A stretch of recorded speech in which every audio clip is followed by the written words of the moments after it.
911, what are you reporting? I got a strange going on out here. Something just killed my dog. Something killed your dog? My dog went flying through the air over the trees. I don't know how it did it. From baffling missing 411 cases that leave us questioning reality to the elusive and legendary creatures like Bigfoot, we are here to discuss it all. By God, if a hand come from the other side of that fence, grab this thing by the head and neck, just one-timed it. 1 o'clock in the morning, I'm awakened by lights, bright lights. I'm talking about, Josh, the lights were so bright, it looked like daytime, so I thought it was the morning. There's just something going around, attacking our sheep. And my grandma used to talk about this guy, Ketso, that means, Bigfoot in our language, so. If you have ever found yourself captivated by the unexplained or intrigued by the mysterious, you are in the right place. Welcome to Mysteries Unknown.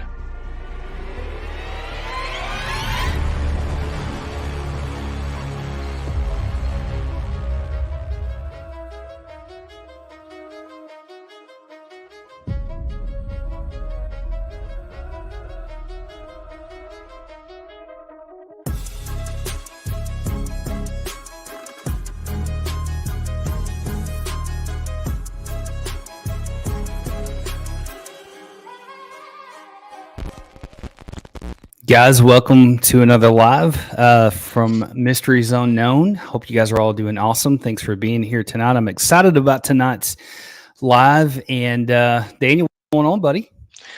Josh, my man, what is good?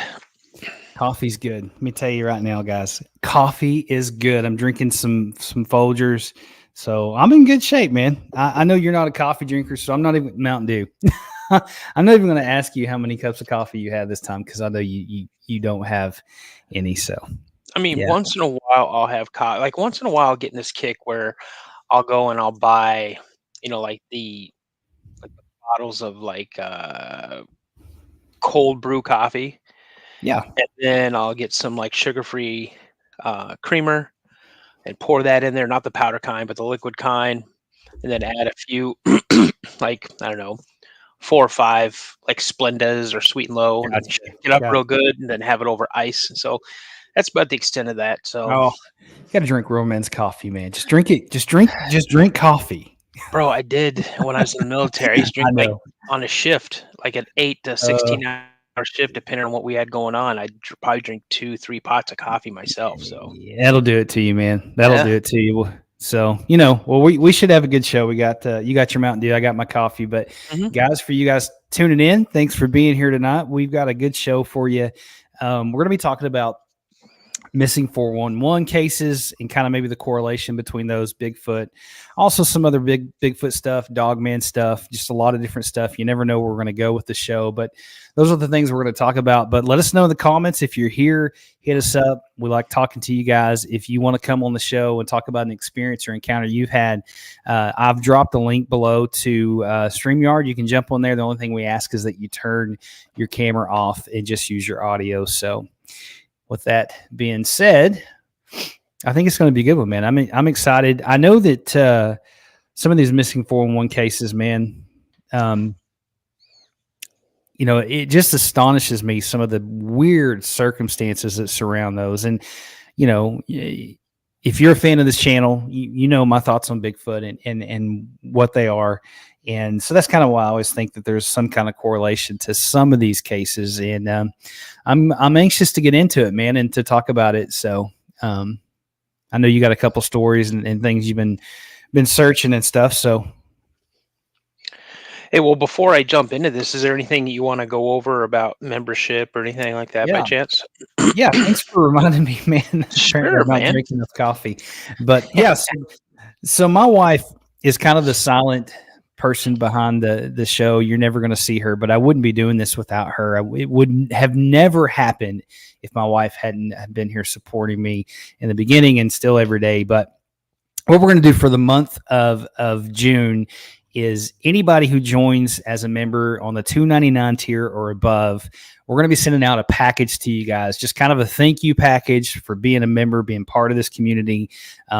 We have really started to build out something pretty special. And so she wanted to do that for our members. So make sure, here's what you need to do. If you join as a member, I need you to email me. And I'm working on a new email address. I'm going to drop it on the live tonight, and we'll start using that. But the email address is mysteriesunknownpodcast@gmail.com.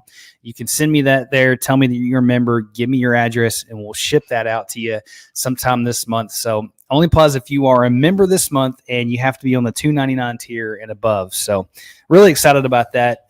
She's got some cool stuff she's going to send out. So it'll be good, man. Just to verify, that's for the month, starting the month of June. Yep, starting the month of June. So, I know that's basically tomorrow, but if you join today, we'll throw that in there. So if you join today and all through the month of June, you're going to get a package in the mail from us, from my wife. She's going to put that together, and she does a really good job with that stuff, puts a lot of care into that, and she's just an awesome person. I wouldn't be here doing it without her. So just wanted to throw that out there, and I'll talk about that a little bit more during the show if I can remember, for people that are missing it. But 14 of you guys are here. Let us know. Drop a comment. We like chatting with you guys. Love having you guys here. And if there's a topic you want to talk about, or a story you want to hear about, or anything, let me know, and we will definitely chat about it. So anyways, I think we got somebody from England. So NM Grandpa, greetings from England. Awesome, man. I'm glad you're here. Excited to have you got here. to remember. Hey, awesome, David. What's going on, man? Thanks for being a member. That is great. I am glad to have you aboard. I am so humbled that people care enough about the show to do that, man. So we're going to put it to good use, and we're just going to build a community of a place where people can come on here and share their encounters. I've got a really good one coming Monday for you guys. So you don't want to miss that episode. But thanks a lot, David. I appreciate it so very much, man. That is awesome. That's awesome. I love that, man. I love it. So David, thank you so much. Man, that is awesome. I think a good way, and we'll wait till we get a few more people on here, but I think maybe a good way to kick this show off is I pulled some of the sounds, and everybody knows, man, the Sierra Nevada sounds. Everybody's heard those, but I think it would be really cool to talk about, maybe kick the show off with that in the sounds, and maybe, it's really cool. I pulled it from David Pilatus. You guys know him. He's amazing. You can't think about Missing 411 without thinking about David Pilatus. He does a phenomenal job with this stuff, but he interviewed, help me out, Daniel, Ron, now you're making me draw. No, come on. Sierra Nevada sounds. Everybody knows him. We got Connecticut in the house. Connecticut. What's up? Glad you're here. Leon. Nice. Yeah, that's awesome. Thank you so much. I'm looking at it. That's it. Moorhead. We got Jeremiah's here. Jeremiah. Thanks, Jeremiah, for being here, man. I'm just tickled to death you jump on the show, man. I'm glad you're here. Ron Moorhead. Guys, for one, too, I am dyslexic, and so there are times that I do forget stuff, but that's why y'all are here. So I pulled some of his sounds. If you've never heard these sounds, guys, it's going to be a treat for you, but I'm sure that everybody out there has heard these at this point. But anyways, so we'll wait just a few more minutes, let a couple more people jump on here, and then we'll kick off and drop those sounds. But while we're doing that, though, Daniel, why don't you jump into to one of the stories that you've been researching? All right. So you guys, like it says, our title is Missing 411 and Bigfoot. So the disappearance of mushroom hunters in general is something that is often gets attention. Berry pickers, hunters, hikers, that type of stuff. But what we're going to touch on tonight is the disappearance of Hildegard Hendrickson. And Hildegard was 79 years old. She lived in Seattle, Washington. Sadly, her husband passed away in 2001. She came to Seattle in her 20s, where she studied at the University of Washington. got her doctorate at the University of Washington. Actually, she retired in 2013, but she had previously worked in economics and finance as a professor for the Seattle University. She did that for almost 30 years. And one thing with I'm gonna call her Hildy, and I hope I don't disrespect anybody who knew her that may happen to see this, or any family members. But Hildegard is kind of tongue tying, So Yeah. so Hildy was an avid mushroom hunter. She had been doing it for like 37 years. She was pretty much considered an absolute expert in that field.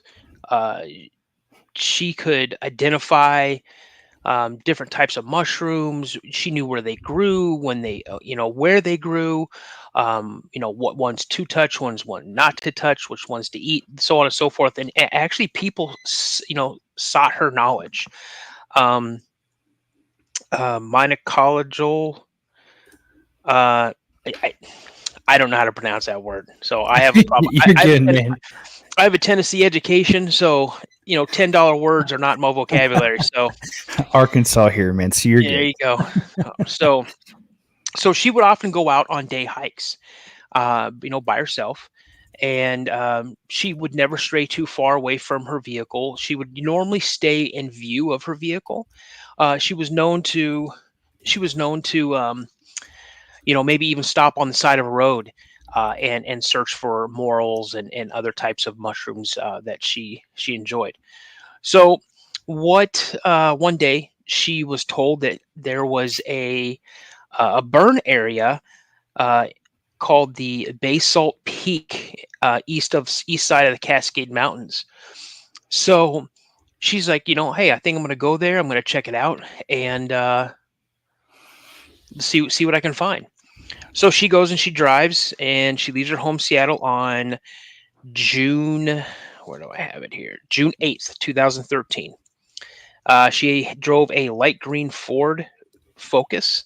She would normally wear the same thing. Nice pair of pants, boots, a tan vest, a brightly colored shirt, like a straw hat, and she always carried like a mesh basket with her, and then she would have her walking stick. So when she drove, she went to the Middle Creek Trailhead and to go and start her pick. One thing that she wore all the time was a specialty piece of jewelry that was made for her by her husband. It was a solid gold Morel mushroom, and that's what she always wore with her. Okay, whenever she went out on these little excursions in honor of her husband. So on June 11th, the sheriff's department in Challen County received a phone call saying that there was a suspicious vehicle at the Minnow Creek trailhead. Now, the man that called in this tip was a man named Igor, and he had noticed that that car was still in the same parking spot and in the same position as it was, a few days earlier when he had first gone into the area to also hunt for mushrooms. So what he did is he decided he was going to go into the car. He noticed that the car was unlocked, the windows were down, and he was just going to search for some type of identification to see who this vehicle belonged to, and maybe he could reach out to the police department, give them more information, and that's at the end what he'd done.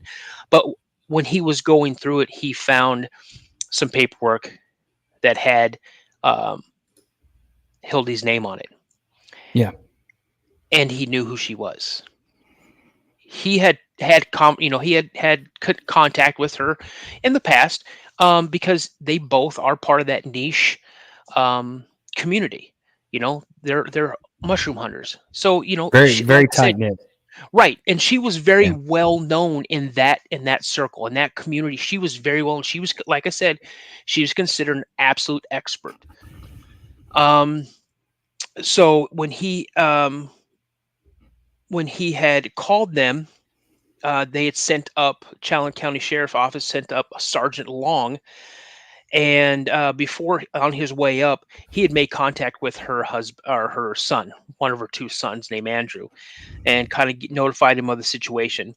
Andrew then tried to call his mom's cell phone. It went straight to voicemail. He reached out to other friends, associates of hers, and see if they had heard from her, if there was any information, and there was really nothing, no information. Some of them said, "Hey, I know your mom had talked about going up and doing some morel hunting up in this area." So he gets there. They start kind of securing the scene, what's going on, and now more people are showing up. They contact the cell phone provider. They fill out all the necessary paperwork. They get it, and they decide to do a ping on her cell phone. It comes back. The cell phone company's like, "Listen, we're not getting anything back. We show that it was used. Actually, it was used like 3 days or 2 days prior to her leaving. But all of it appears is that it's off. The phone's off, so they can't really help any more than that." They're like, "Okay, not a problem." So what they did is they just started doing a search. More people started showing up. From all accounts that I was able to locate, they're looking at roughly nearly 90 people searched without success, including eight dog teams, cadaver dogs, and bloodhounds showed up, and they searched this area. What was really curious is, or odd, I should say, is that other people were appearing and being questioned. They had noticed a man in like a white Prius that was around the area, and he said, "Oh, I knew who she was," and I had actually, she kind of taught me how to hunt for these morels and stuff. He was later known as a commercial mushroom hunter, and in this area, it was against the law to be a commercial. You were only allowed, I think, like 3 pounds of mushrooms a day. And he had come back after being questioned. He'd come back later and said, "Oh, I left the backpack up on the trail. I wanted to retrieve that backpack." He goes up there. He's escorted up there with deputies, locates the backpack. But what he also finds is a stash of like 4 5-gallon buckets of mushrooms that he had hidden, because that's what he was doing. He's up there breaking the law. And, he didn't want to get in any trouble.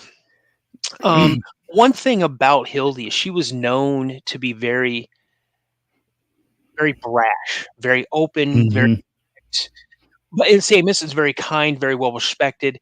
She was one of those people who did not like any kind of lawbreakers.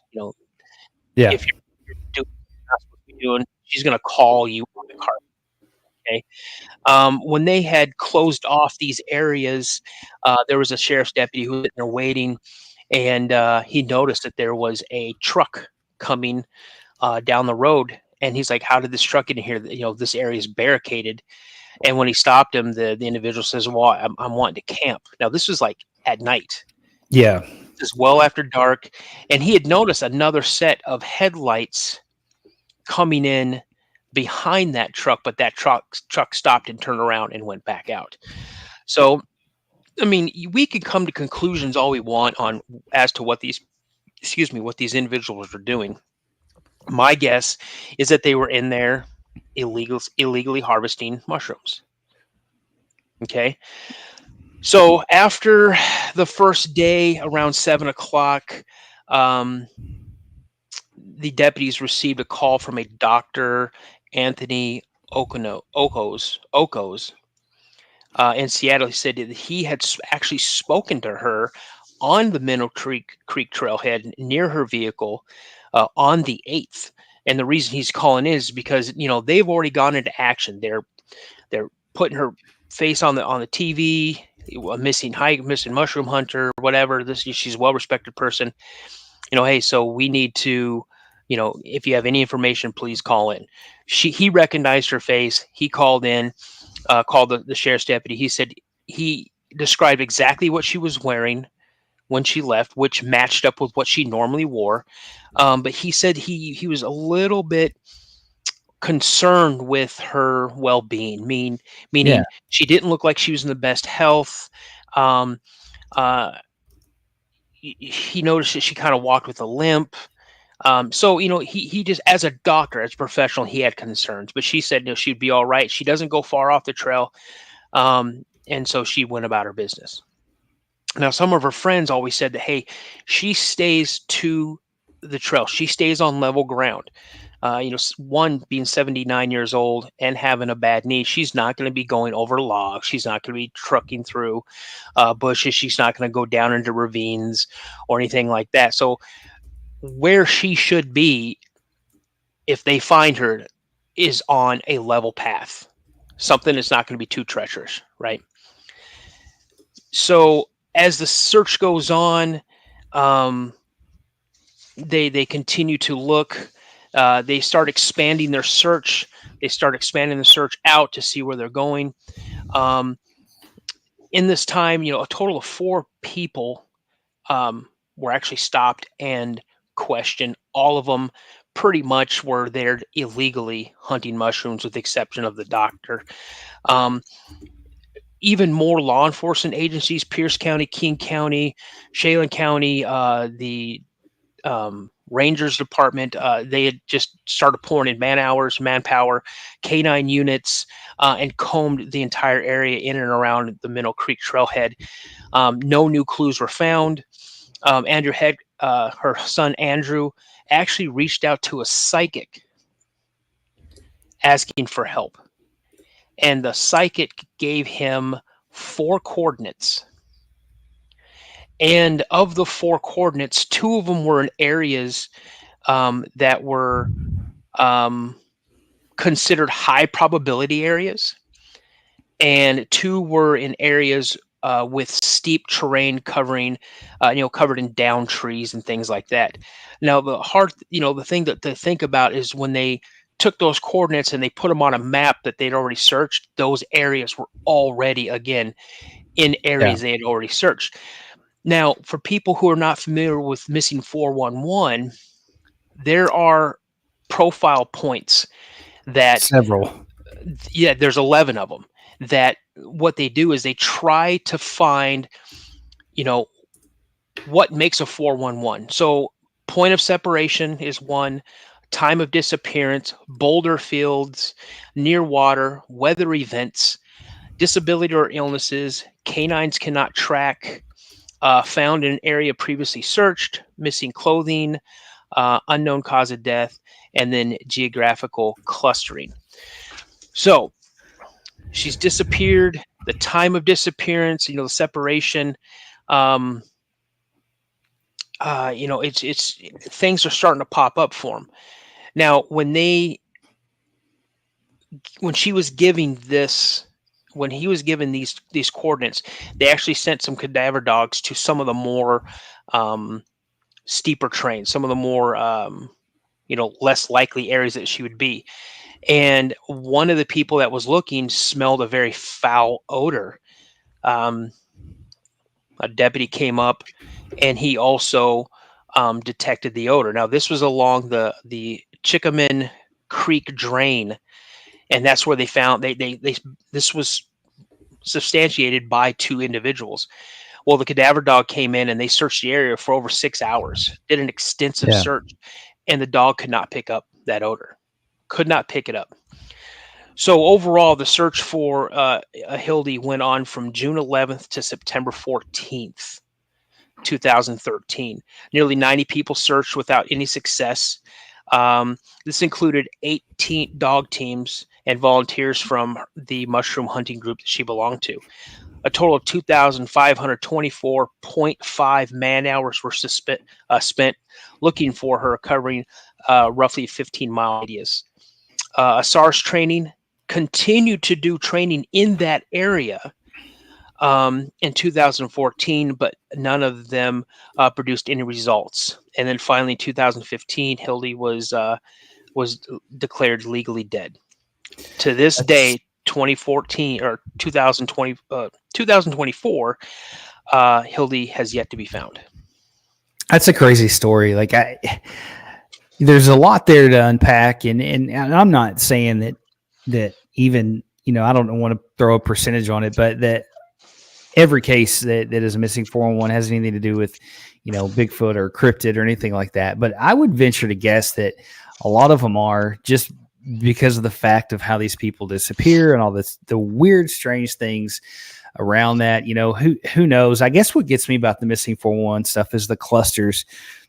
It just doesn't make sense. Like, and I'm sure most people who listen to this channel spend a lot of time out in the woods, and you can always tell when something's out there watching you. But man, if one of these creatures wants you, there's not a thing in the world you can do. And that's a really sad story for her family. And being that old, going out that way, because being an avid mushroom hunter, she spent a lot of time out in the woods, and that was her home, man. That's what she liked to do. And it's sad for the families because they'll never know what happened to her. But man, thanks for researching that. Thanks for reading that. And there's a lot to unpack there. And what gets me is with her leg being messed up, the injury she had.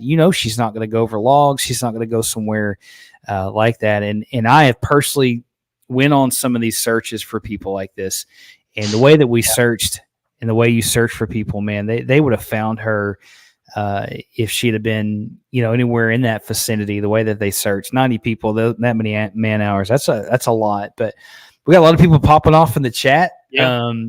So guys, thanks for being here tonight. If you're just jumping on, we're going to be talking about cryptids, Bigfoot, all that good stuff, missing 411 stuff, all kinds of great stuff, drinking coffee. Actually, I got some Daniel. So I'm not just drinking coffee. I got root beer too, man. So I got root beer. All right, coffee. So got lots going on. But I want to play for everybody. If you've not heard these, and I'm sure everybody has, but it still blows my mind listening to this stuff. The Sierra Nevada sounds. Man, this is some good stuff from Ron Moorhead. But this is an interview he did with David Pilatus. And so we're going to listen to this for just a second. And before we get into that, before what I'd like to do is, because I know a lot of people are going to have some type of opinion on this case with Hildy. I'm just playing devil's advocate here. Okay.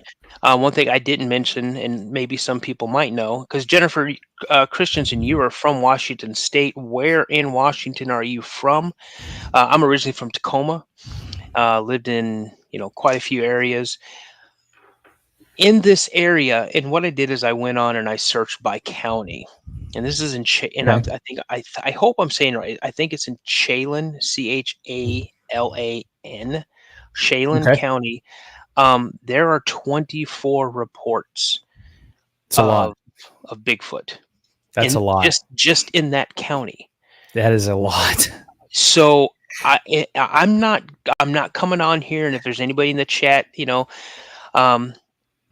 she's from Tacoma Pierce County. I grew up on the north end of Tacoma. That's so fun. The thing is this. I'm not saying Bigfoot did it. Okay. Right. With the amount of people, because just when they started interviewing people at the beginning of the trailhead after her car was reported, they actually stopped like 7 people that were coming out of that area. Okay. That's a lot, man. Exactly. And the way that she was known to be, if they were doing something wrong, I'm not saying it was one of those 7 people. I'm not saying it's any of the other people that they had stopped in question. I'm not saying it's any of those people, but it's very possible that she could have met someone that might have been doing something wrong. Well, this person was like, hey, I make a living doing this. I don't give a crap what you say. Right. And he could have done her in and then buried the body. But my question to this is, you had cadaver dogs. You had 8 teams of dogs crisscrossing this area, and they could never pick up her scent. Yep. That's a lot, man.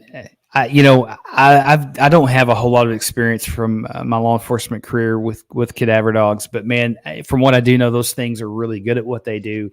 And, I personally think they would have found her, but there was a lot of things that could have been foul play. And for you guys, if you're looking through the chat, I did leave a poll in there. If you want to go in there and vote, what you think, is it the Bigfoot, Dogman, or just foul play?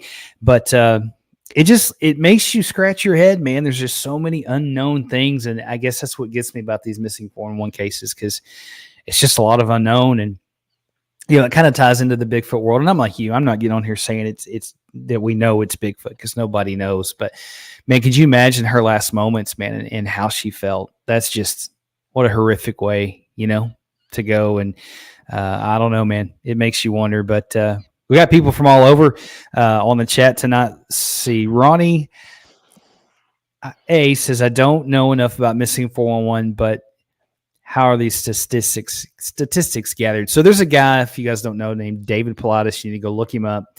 He pretty much went and compiled all this information around the national parks, different missing stuff, come up with all the markers and things that make a missing 411 case. It's very interesting. He has a lot of books, a great YouTube channel. So he's a good guy to follow. Has some very interesting theories. But I'm going to play this sound for you guys, for y'all who have not heard it. But if you're in the chat, if you're watching, let us know. Love to talk to you, but let me play these. So you ready, man?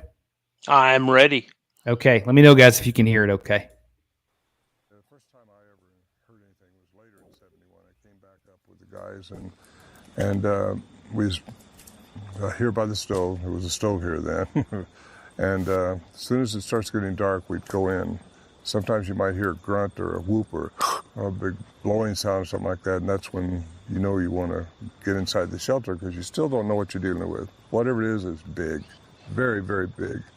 We all go inside, close the shelter door, and that's a log that we put between these trees, and then we'd strap it inside a cable, and then they would start making their sounds. And that was in '71 when I first started hearing them, and we started recording them.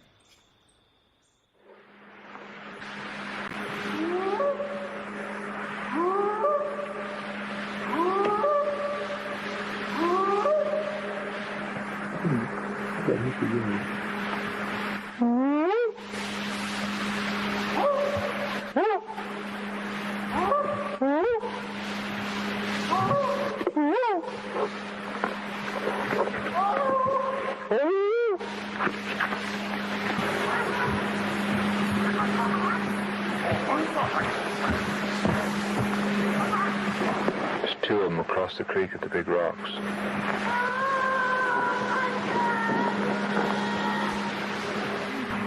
That's wild.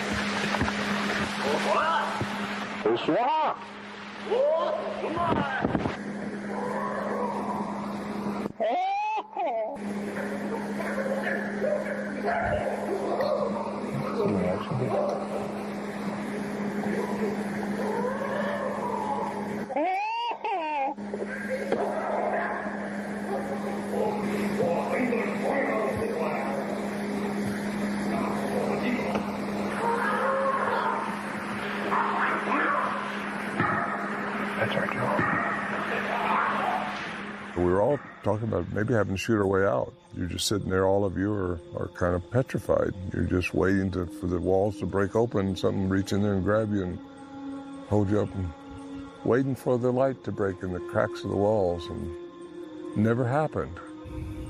That's the strange part, because you hear it over there, but you don't see it over there. As time went on, '72, same thing. Whatever it was, we thought might be trying to scare us out. Maybe this is their territory, but we don't know. We can only guess at why they were doing what they were doing, and but they were observing us, that's for sure. One time I heard a big, sound like a huge tuning fork above us, and you couldn't find the source of it. It was just a big sound like that. Sometimes you'd hear a sound out here, and one time we thought our camp was being torn apart by something. We thought the barrels we'd packed in and was being torn up and tossed around, and you look out here when all the commotion and the sound stopped, and nothing changed. Now, how do you explain that? You know, one time we was in there, I thought I heard a car door slam out here. Now, come on, we're 8 miles in the wilderness. There's no... So aside from the sounds, you also saw some things in the sky, in the air? Yeah. This is crazy. This lights. is crazy. Yeah, orbs. Other guys that report orbs when I wasn't here. Me and my friend Bill saw one night was a big blue ball coming down from up here, slowly moving, definitely controlled, had some type of intelligence about it. And if you were just looking up there, you would think it was the moon, but it was blue. It was moving down. We lost it behind the trees and went over there. So I don't know. That's crazy. That is nuts. I'll tell you, when I had my experience in Graham, Washington, those sounds, not the hoots and not the wah, but what they call the samurai chatter. Yeah, that's what I heard outside our door. Oh, on our deck. That encounter you talk about, man, that one, it still gives me chills. The fact that thing, physically touched your trailer, your camper, and it was just, there's not much between you and it. And guys, I think that's why it's easy for me to make the jump from a missing 411 case to a Bigfoot encounter. You run into the wrong one of these, and you're going to have a really bad day because there's nothing you can do, in my opinion. There's not anything you're going to be able to do. But man, the language gets me, man. I don't understand that, but these things have got to be more than in flesh and blood to be able to chat like that. So it's pretty crazy. But got a lot of good comments, man. Who all we got? Well, I'll tell you right now, I have a very, very good personal friend of mine. Tony Bell just popped on and said hello. What's up, Tony? Hopefully he gives us a like and a follow. And we got Don C. He says, "My gosh, sorry, my typing." Don C, what's going on? Jennifer Christensen. I'm just gonna say it. She's my homegirl from Tacoma, Washington, which is awesome. Sean Russ says, if you get time tomorrow afternoon, give him a call. Sean, I apologize. I was supposed to call you, I think, on Monday or Tuesday. This week just got stupid crazy. For you guys who don't know, I run a video production company full time. Had a lot of stuff going on, and dude, I forgot. So I will give you a call. I still got your number, so I will definitely give you a call. Apologize again, man. Thanks for being here. Tony says already followed, my friend. Listen, Tony, if you're a friend with Daniel, then you got to be a good guy. So welcome aboard, man. I'm glad you're here. He's an amazing guy. That's awesome. That is awesome. And then we got Pork and Beans, Planet 42 Dogman Encounter. It will send shivers down your spine. We got to check that out. We do have to. I got to stop you right there, though. What a cool name. That is awesome. Pork and Beans. That's so cool. I love Pork and Beans, man. Dude, here's a funny story. So, and it'll be a quick one. So my dad, when he was 5 years old, they were moving from Coos Bay, Oregon, up to Alaska. And they weren't driving. They weren't flying. They weren't taking a bus or a train. They were taking a boat. Okay. And so they packed everything they had on their fishing boat, and so did my grandfather's brothers, and they were sailing up to Alaska. Along the way, the boat my dad was on started taking water, and they started to sink. They started to offload everything that possibly could onto the other family members' boats. They were put up on this so they were pretty much shipwrecked because there was too much on the boat. So my grandmother, my uncle, my aunt, and my dad stayed on like this little rocky island or whatever. And they were there for 5 days. And what they had to eat was peanut butter. They had water. Wow. And my dad loved peanut butter till the day that he died. Oh, yeah. And pork and beans. Oh, I and bet you never ate pork and beans. My dad despised pork and beans. He hated them. I would too. I definitely would too, man. Wow. Well, I'm glad that he survived that, man. What a crazy story. That's wild. Yeah. That is wild, man. Well, I guess I would hate pork and beans too. So a couple of housekeeping guys, for you guys just jumping on. You're more than welcome to jump on. If you've got an experience you would like to share with me and Daniel, you can jump on the link in the description below. The only thing we ask is that you turn your camera off and you just use your phone's audio. And if you've got an encounter you would like to talk about, would love to hear from you. We are still working on a live call-in show. We're trying to get that stuff together, try to get these lives out for you. Also, guys, my wife has put together a package for anybody who joins starting tonight to the end of the month, of this coming month. A welcome package, I guess you would call it. So a lot of Bigfoot stuff, just the stuff to say thanks for being part of this community, part of this channel. But you got to join the $2.99 tier or up. So if you've done that, shoot me an email. You can reach me by my email at mysteriesunknownpodcast@gmail.com. I'm starting to use a new email address because the last one, man, I keep getting swamped with stuff, and that's my production company's email. So anyways, we'd love to have you on board. We got a lot of cool stuff happening, so hope you guys are enjoying this show. But let's see. We got a lot of comments here. I actually think some could be related and some could be Dogman related, but I also think a lot are reptile creatures related and possible aliens. Anything is possible. Let's see. Then we got another one that says, I believe I heard a Bigfoot scream coming from the north side of San Juan River one night when I was alone. The moments later, I heard a response coming further down. Let's see. I can't read all that comment. Let's see what we got here. Hey, Dragon, are you in California, and is that the San Joaquin Valley? Does that San Joaquin River run through that with San Joaquin Valley? You know, I spent a lot of time out in the woods, or I used to, but whenever I was out in the woods, man, you know, sound is amplified out there. You hear a lot of stuff, but man, if it's at night and it's quiet and you hear something like the sounds, the Sierra Nevada sounds, man, it is it's a wild thing, man. I don't know how people get up and walk out of the woods when they hear that. I don't get it. I don't get it. But so this is from Fresno, California. Thanks for being here, man. I'm familiar with that area as well.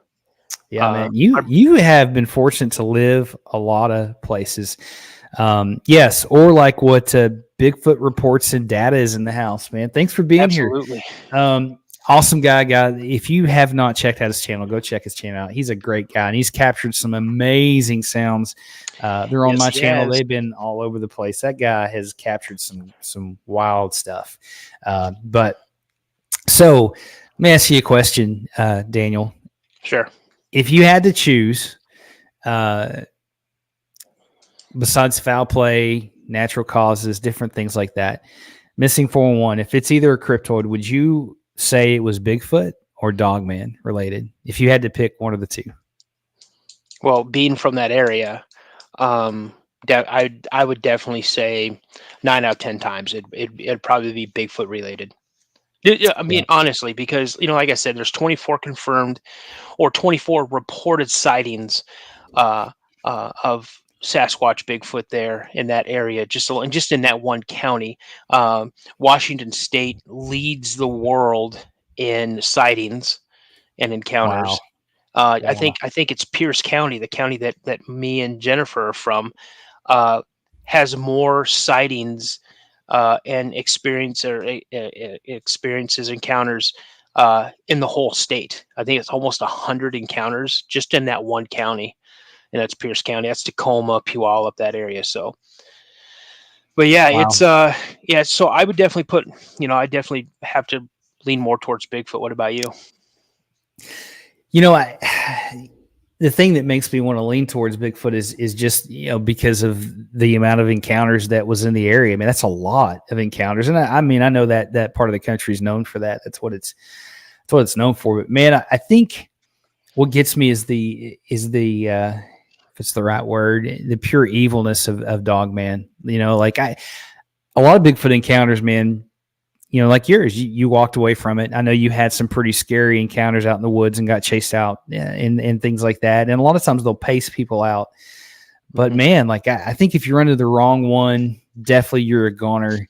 But I think if you wrong circumstance with with Dogman, man. It's you're not going to be here to tell it. And I think that, Harley is very fortunate to be here to share his story, but you sent me an encounter the other day from Arkansas, man, that gave me chills. I'm going to see if I can pull it up for you guys and read that, because it is wild. I think you sent it to me in email. I think, did you? Did I? I think so.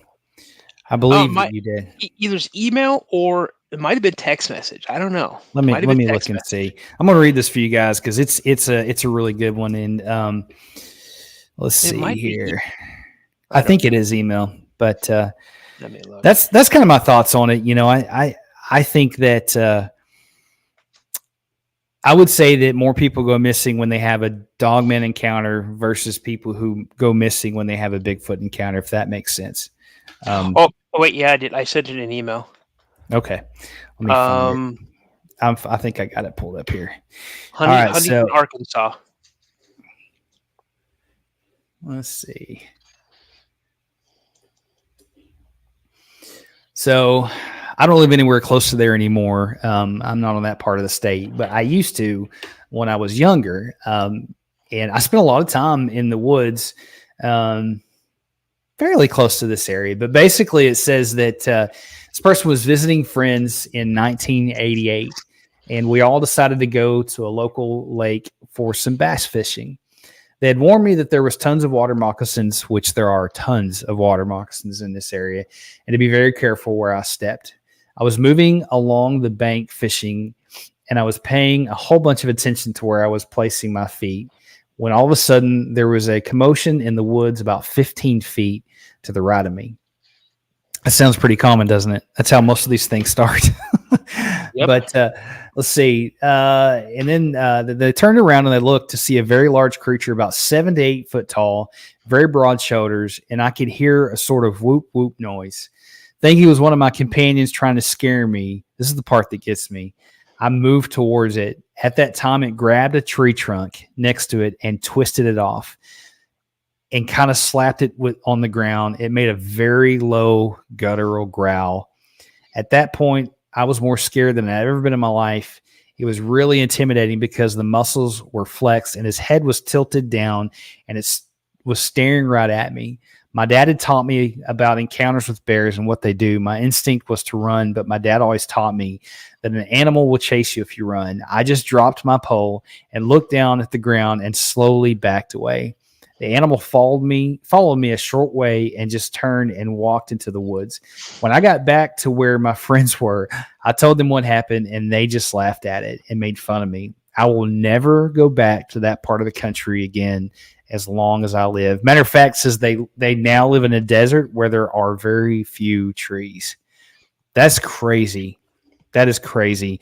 And I can tell you that's why I think some of these are Bigfoot related, because man, that makes you wonder what would have happened if he would have continued to make eye contact, shoulders brought it up to this creature. And it's fortunate that he did what he did. His dad gave him some really solid advice, but man, that's a pretty scary encounter. They're all over though, man. They're everywhere. That's the thing, man. They're everywhere. Yeah. Harley, you are 100%. See, here's my thing on this. Like the encounter that I had when I'm going to say my first sighting, like I knew what it was. No, you're 100%, Harley. I believe I was dealing with the family unit, and I think you're 100% correct that they have different jobs, so to speak, in the family unit. Yeah. So yeah, watchers, trackers, hunters, gatherers, enforcers. I mean, they have it all. So yeah, I mean, just think about it. I mean, when you think about it, it's a community with them as well. I don't think that you're just one solo Sasquatch that's running all over in the area. No, they're definitely community oriented, and I think that if you have had an encounter and you've seen one or heard one, it's never just one. There's always more than one. Seems to be they do that, and how they migrate through, I don't know, and it makes you wonder why some of them migrate through and some of them don't, because a lot of times people talk about having these creatures on their property forever. So, see, we got a request here. Can you guys do a real Dogman encounter, a scary one? I bet you we can find one. That one, that you played the video or the mute. Hey, you guys want to hear that again? I can't think of a name. You guys want to hear one right now? If you guys want to hear one right now, we'll give you a couple seconds here. Yeah. Give us a number 1 in the chat if you want to hear this scary encounter. Because I'm telling you right now, this is terrifying. Yeah. We got to play it again. So for you guys who don't know, set the stage. This is an encounter. You can look it up and watch the whole thing. It's really long. So we got so we got to play it. So for you guys who weren't here last time, it's about 5 minutes long, but it is probably one of the scariest encounters I've ever heard. This thing it keeps me up at night, and because you can tell the way that his voice is that he is not lying. Like this is. You just have to hear it. So we'll just play it. So you ready? Bro, hold on. Yep, I got my gun. I'm ready. I got to tell you real quick, though. Last time we did this live, me and Daniel, we talk about stuff that happens afterwards. But I was doing this thing, and something back behind me right after this played fell off the wall or something, and I jumped. I can tell I jumped. I went back and watched it, but I don't know if you guys picked it up or not, but it scared me to death. So anyways, we got a lot of ones here, so everybody is wanting to hear this. So let's make sure I got the volume turned up. All right, it's about 5 minutes long. Guys, I would turn your lights on. This is very, very scary. No, turn your lights off. If you want the full effect, turn it off. I mean, you know what? Daniel, don't do it. I'm turning mine off. Mine are on. I got all mine on. I'm getting into it. Okay, y'all ready? Here we go. And, this thing keeps drawing closer and closer to me, and I just can't make out what this thing is. It don't look like anything that I've ever seen. It gets close to the barbed wire fence on the right-hand side, and I think, well, maybe it's going to slow down, or maybe it'll veer off where it won't run into that barbed wire, and it'll turn aside out of my way. But it didn't do that. Instead of doing that, this thing sped up, and instead of turning aside, it jumped right over the fence, and it landed on my side of the fence in between the ditch line and the fence, and then it took another bound.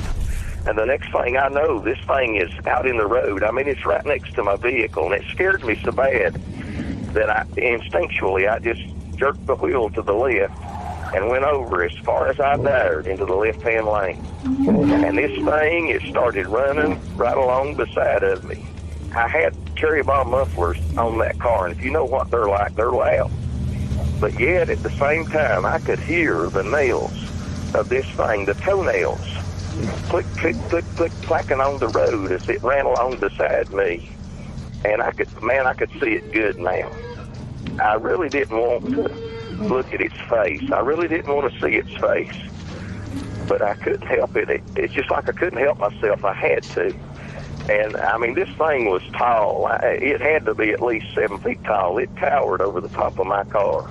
And it was running along beside me. It couldn't have been more than 5 or 6 feet off the passenger side of my car. Right even with my passenger side window. I could see it just as clear as day. And I know that if it wanted to, this thing could have reached right in my car window and right over to the driver's side from the passenger side, and this thing could have grabbed me and it could have drugged me right out of the car. If it wanted to, it could have just ripped my head off, or it could have leaned in my car window and it could have bit my head off. I don't know. I know it could have, and I wanted to get out of there, but I didn't dare because I was in this steep curve, and I knew that if I hit the gas, this car probably wasn't going to be able to handle the curve, and it was going to run off in the ditch, and I was going to wreck, and I was going to be there alone with this thing, and I was going to be at its mercy. And for a little while, it just ran along beside me and just didn't pay me any attention. But that didn't last. Just slowly, seemed like it took forever, but just slowly, it started to turn its head, and it looked at me. Couldn't help it. I looked full in its eyes. I wish that I hadn't. I wish I'd never seen it. I wish I could erase the picture of what I saw from my mind, but I can't. This thing had great big black eyes, all I could see was black, and then they just looked as black to me as a bottomless pit. They just seemed soulless to me, and I just had a sense of evil that came over me. And this thing, when it looked at me, it was like that it could look through me and look to my very soul. And like I said, I just felt like I had been touched by evil. I don't know how else to explain it. And there was such a fear. And I wanted to scream or to holler out or do something. But it just seemed like my mouth just dried up like cotton, and there wasn't a sound that would come out. And I wanted to get out of there. I wanted to get away from this thing, but I couldn't because I was afraid I was going to wreck. And then it came closer, and it leaned down. It leaned in, and mind you, this thing is running beside my car the whole time. And it stuck its head in my window, and it grabbed hold of my door with its right hand. And that, I don't know how to describe it as other than that. It was a hand. This thing had huge hands, and it had long black nails, maybe about 3 inches long, 2 or 3 inches long, long black thick nails. And this thing put its right hand on my door, and I could hear it. It put its left hand on my doorknob, and it was jerking at my door, and it was jiggling my door handle. But this thing was leaning in my window, and it was looking right at me. And it seemed like that it curled its lips back, and I know it snarled at me, but I don't really remember hearing it. All I could hear was the sound of my engine and the sound of its toenails as it ran along beside my vehicle, going clack, clack, clack, clack, clack on the pavement. And it breathed on me. Seemed like I could smell blood and maybe decaying flesh as it breathed on me. It was horrible. And, I thought I was dead. I thought this was the end of me. I thought I was a goner. I thought I was a dead man for sure. At just about that time, the curve ended, and I came into a straightaway. And I just hit the gas and pushed it to the floor. And I took out of there. I took my eyes off of it, and I looked ahead. And out of the corner of my eye, I saw it lose a grip on my car door, and I saw its nails rake across the top of my door, and its head disappeared from my window. And as I drove away from it, as I pulled away from it, I looked in my rearview mirror, and I could see it getting smaller and smaller as it began to slow down.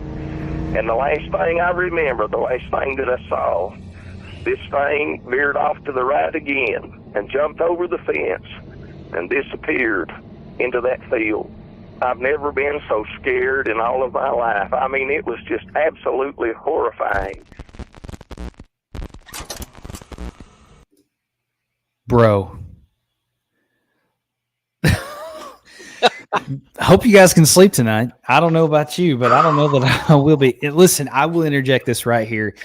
That's why it's important to plead the blood of Jesus over your family, your friends, your loved ones. So you don't know what's out there, but that has got to be one of the scariest encounters I have ever heard. That's wild, just wild. But yeah, there you go, guys. That's crazy. It's nuts. You guys, Yeah.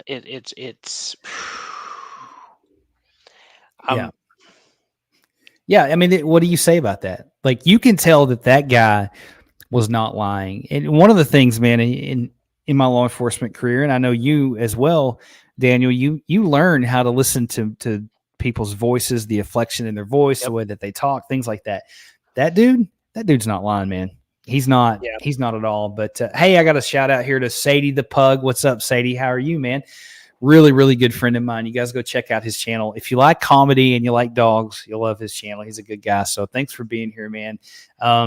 Let's see. Alexandra85, thank you so much for the comments. Thanks for being part of the channel, for being part of the tribe, for being a member. So glad you're here.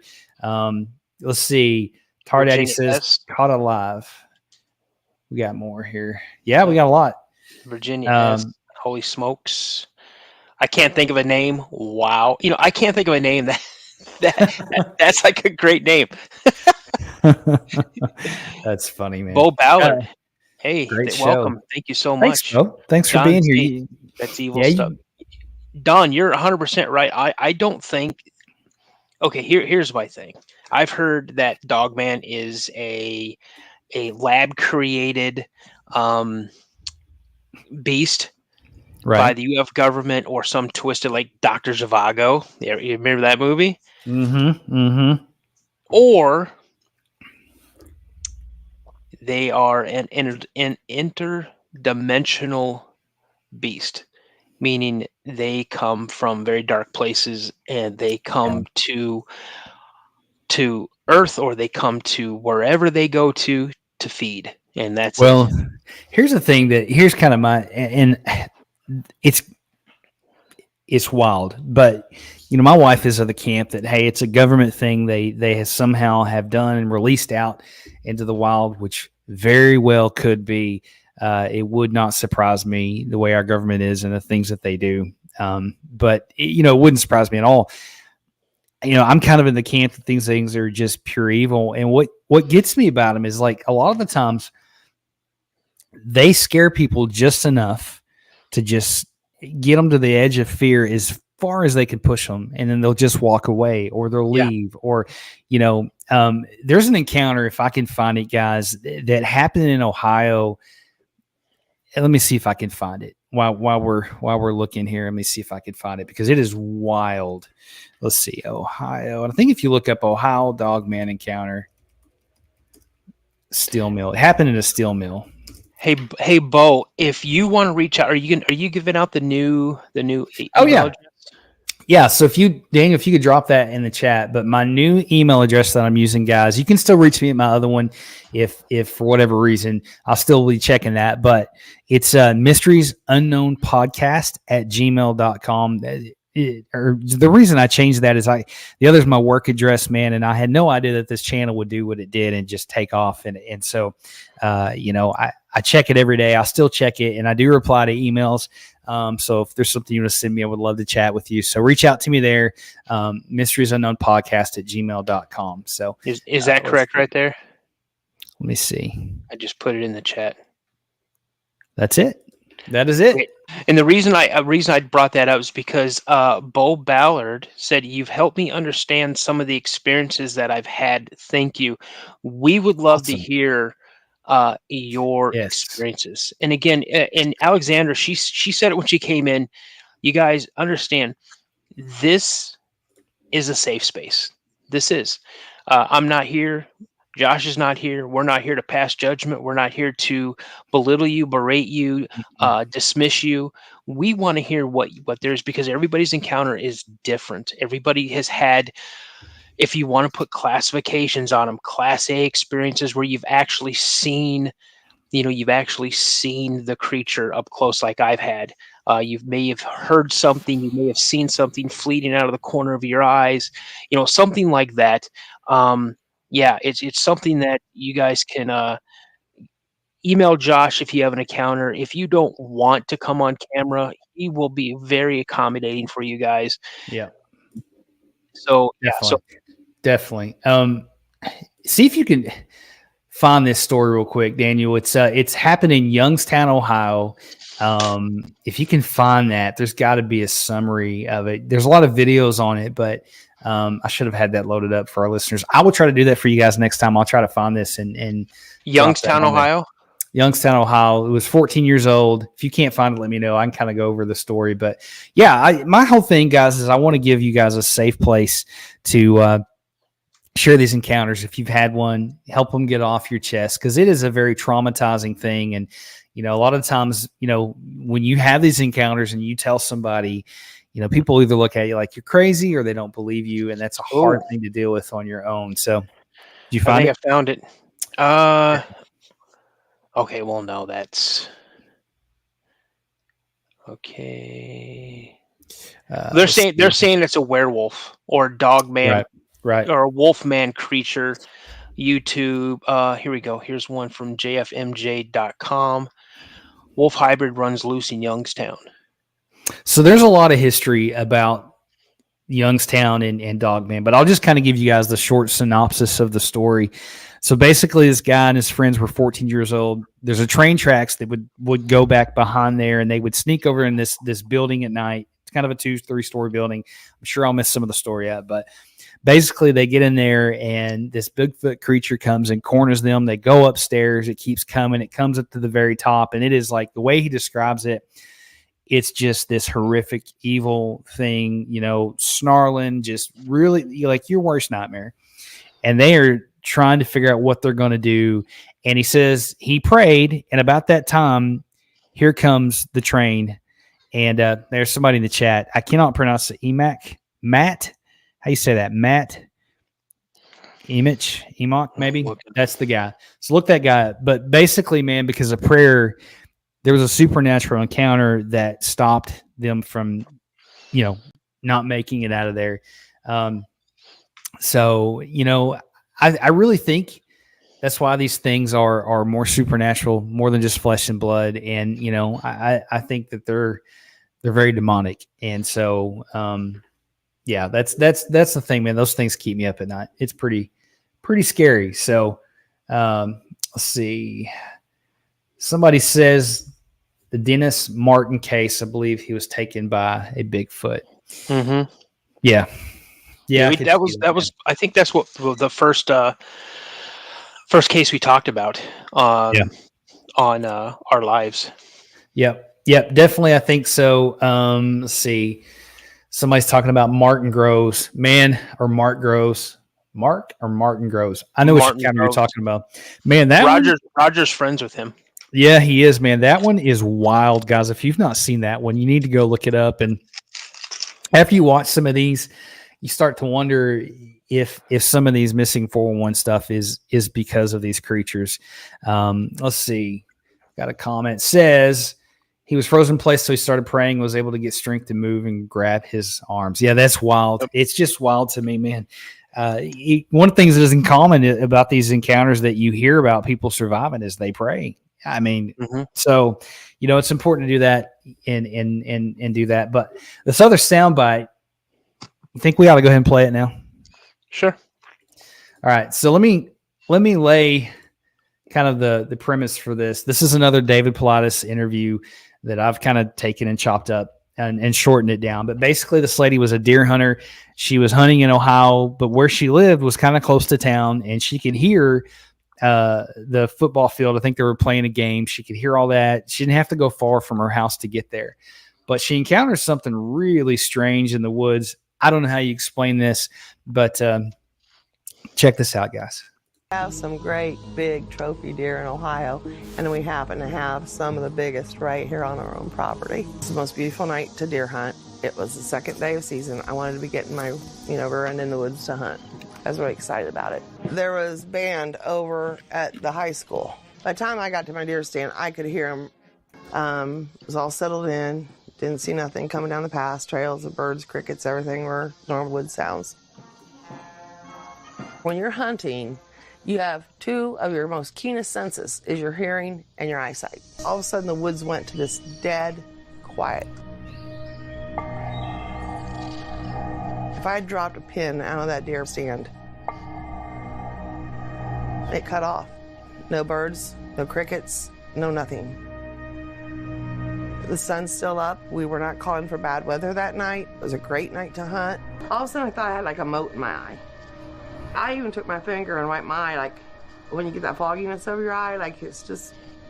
I look and I'm thinking, what is this thing in the trees? It looked like a large piece of saran wrap. It's the only way I can describe it. But this thing was very white. So I'm up 14 foot and it hung quite a ways down. And I'm thinking, what is this thing? It didn't really scare me at that time until it moved and formed the arm that reached over to the other tree. It reached over about 12 to 14 foot, and then it all, like a blob, like sucked into it, and it went to the whole other tree. I had this very euphoric feeling like something ain't right here. Normally at that time I'd have probably got down and stopped hunting, but for some reason I didn't. As it was moving through the woods, it went from like tree to tree, and then it disappeared. It didn't continue on. So where it went, I don't know. It's like it just right before my eyes vanished.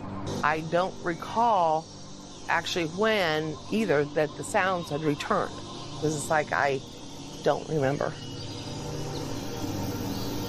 That's not me to this day. Normally, I would probably crawl down, come around the house and say, you ain't gonna believe what's back there in them woods. We have some great big trophy deer in Ohio, and we happen to have some of the biggest right here on our own property. It's the most beautiful. Pretty wild, huh? Well, Pretty wild. if you guys haven't seen the video, I've actually saw the video of this. She's describing, and the title of her story is called The Predator. And if anybody has seen that movie, The Predator, Yeah. when he cloaks and it just looks like pixelation that kind of moves through the trees or whatever, this is what she's describing. And there's another video out here somewhere, and I'm going to find it because I've seen it. I'll have to look for it. This lady takes this group of people out on her property, and she's like, listen, I have activity out on my property. You can come out and I'll show you footprints. I'll show you where they sleep. I'll show you this. I'll show you that. And them walking down this trail, you don't see it at first, but then you watch the rewind of it because they go back to it and they play it in slow motion. You see something like jump out of the tree in the path ahead of them and then run off. No thanks. It is one of the, I mean, it's obvious you see it. It is so crazy that you know. Yeah, I'm getting goosebumps. I'm telling you, man. I tell you, here's the thing: is me and Daniel both. Neither one of us will go into the deep woods at all, especially at night. I don't anymore. I was hiking one day, really close to where a missing 411 case happened, and I couldn't help but think, man, like, what if that's because you just don't know. But it's wild, man. I had a guy, and I talked about this last time, and Guys, I've been trying so hard to get this guy on the show because he's got an incredible, incredible story. But he was at this place, and it used to be a park, a state park, and they closed it down since then. But basically, he was hunting with his dad, friend, family members, and they got out. Dad dropped them off and took off. And so they were hunting in two different spots, and they were out there. I don't remember how long they've been out there, but so basically they heard this sound. It was like a scream, typical Bigfoot type sound, and they froze. They didn't know what to do, and basically said they saw this creature, and then it cloaked.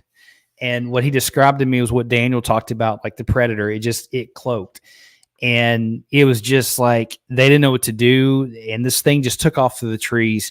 And what gets crazy about the story is he said they all left. Their dad came and got them out of there. They left. But when they went back about a week or so later, because they were curious, there was a bunch of government people out there, and they wouldn't let them go into the woods.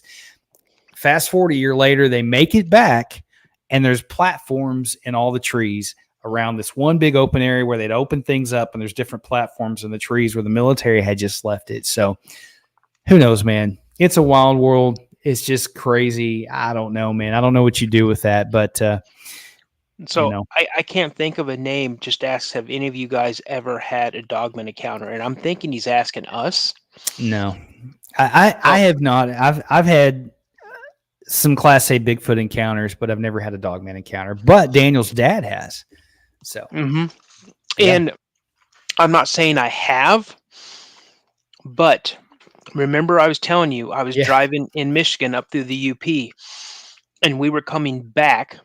So we were traveling west, and it was probably 2:00 in the morning, and we were west of Escanaba, up in the UP, just outside of town. Maybe I'm under a mile outside of town, and as we're driving, it was super foggy, and I had my brights on. And it wasn't it was foggy, but not super. I had my brights on, and just on the outside of my brights where I could clearly see something, I saw this black wolf, the biggest wolf I have ever seen in my life, slowly walk across the road, the highway, and it just kind of nonchalantly looked my way, looked right at my truck, and just kept going. Now, if I would have drove up to this wolf, there's no doubt in my mind that that wolf could have rested his chin on the hood of my truck. I drive a 2014 Chevy Silverado Crew Cab 1500 four-wheel drive Z71 model. It's a big truck. Wow. And he rested his chin on that truck. Now, Josh, I sent you a screenshot. You did. That area. Yep, you And did. would you please tell our viewers, what is Dogman usually synopsis with, and what did I show you? So almost every encounter that I've ever heard, there is a graveyard really close by. And he showed me a picture, a Google Map picture of where he saw that wolf in a graveyard. So that's pretty wild, man. It was traveling from the graveyard side away from it. It's, it makes you wonder. One of the people that I had interviewed on early on in the show, and I cannot remember his name, guys. And if you've been on my show and I've forgotten your name, please forgive me. I'm terrible with names, great with faces, terrible with names. But he was talking about there was a graveyard really close to the Bigfoot sighting that he had, and he went out there and he found huge dog prints, like bigger than a dog, like Dogman type prints. And for whatever reason, but he says that they're kind of basically they are there at the beckoning and whim of Bigfoot. They do its bidding. There's like 2 or 3 different camps and theories out there. I have no idea why they're around graveyards, except for maybe they're just evil. They have something to do with that. I have no idea, but I'm just glad that I've personally never had an encounter, and I'm glad, Daniel, that you were in your truck driving down the road when you saw that big wolf, because I can't do the show without you, man. Hey, I've got it just wouldn't be the same. What's that, an announcement? Kateful793, welcome to Mystery Super Member. Yeah, welcome aboard. Glad to have you here. I appreciate it may be all the investigation. support. This makes sense. It may be investigation, says they're guardians of the graveyard, maybe. That makes a lot of sense. That does make a lot of sense. We missed a lot of comments here. I think I was talking. So, well, obviously I'm talking. We're doing a podcast, but it's hard for me to talk and catch all the comments. So if I miss you guys, I apologize. I'm not trying to do that.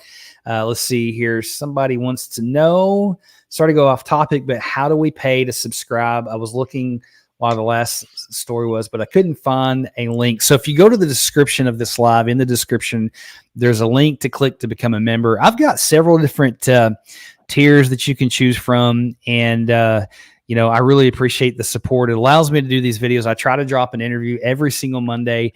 Me and Daniel have not come up with a posting schedule for these lives, but he's officially my co-host, guys. You guys love having him. Well, yeah, man, you guys love having him on here. I love him being here. And it's always good times. Hey, Daniel, if my camera quits, my battery's about to die. I'm going to switch it out in a second. So if I go away, take over till I come back, man. I got you, brother. I know you do.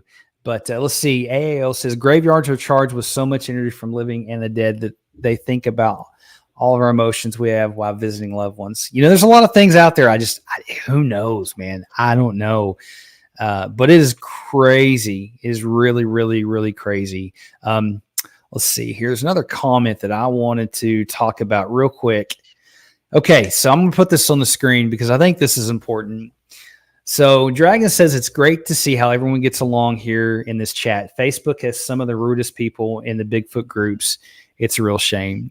And I 100% agree with that, because from the very beginning, all I wanted to do was give people a safe place to talk about their experiences, to get some of the trauma off of them, maybe save some lives from these, knowing about these encounters, and hopefully help somebody. So that's what we're trying to do. Thanks, guys, for keeping things cordial in the comments. I'm glad that everybody's here and having a good time. So let us know what kind of things you want us to do for these lives. Right now, we're doing 1 to 2 a month. We don't know because of our schedules when those are. We just try to give people, a few hours notice, as much as we can. So, but everybody who's joined tonight as a member, y'all are awesome. Thank you so very, very much for the support. So much. Hey, Dragon, I dig your profile picture there. And, it's funny that you made this comment, because when I was posting this, and if anybody can tell me where you saw or where you found out how to get to our live, because I posted on a bunch of pages, some Dogman pages, some Bigfoot pages, and you would not. I had 2 rude comments, and one's from a moderator and a subject expert, and then another person just made a comment about all made up stories and things like that. If you guys want me to make a story up, I'll make a story up. It'll curl your toes. Listen, I'm going to stop you right there, because if you guys don't know, Daniel is an amazing writer. He is so good at writing, and he has got. Do you care if I talk about The Boys? Do you care if I mention it? He's working on a book called The Boys. It's a fictional story about Bigfoot encounters. It's fictionally based off of me and him. It's really, really good. I've been fortunate enough, as he writes this and rewrites it, he'll send me chapters, and man, it is so good. So I'm on him about putting this together in a book and selling it, because it is so good. So if you guys want to hear more about the story, want him to do that, comment down below. So I think that is, I had to plug you, man. You're a great guy. So I appreciate it. So have you read any of the chapter 2 that I sent? I did. Yeah. I got down to the first part on day 1 when we're hitting the trail. And so Christopher mentioned something about he was dyslexic as well. Being with that, when I read, guys, I've got to have a totally 100% quiet. I can't, I'm easily distracted because of that stuff, but it's so good. His writing captivates me. There's only one other person that writes like that I could read, and that's my wife's writing. She's like you, man. She's able to just craft out a story and make you feel like you're there. So if you guys want to hear that story, want him to put it in a book, comment below. And I do want to say real quick that I'm honored to have you as a co-host, man, on the lives. It's been great. The show wouldn't be the same without you. So.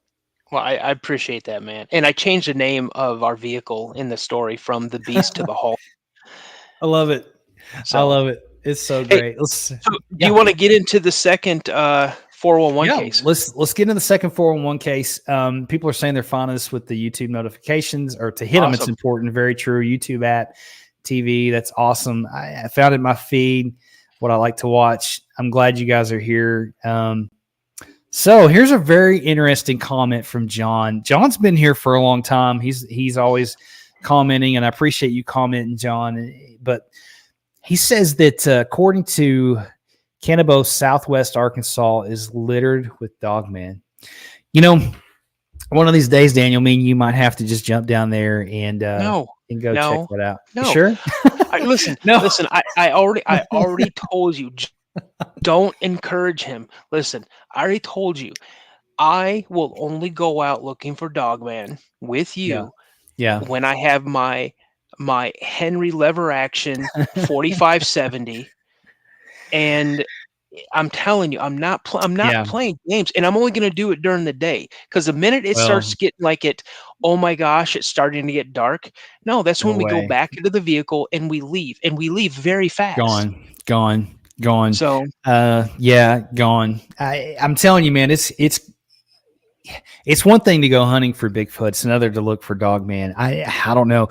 Harley, he's the only person that I knew who actually was within 10 feet of a Dogman creature. And, I don't think he really cares to have that experience again, because there's a feeling that comes along with it.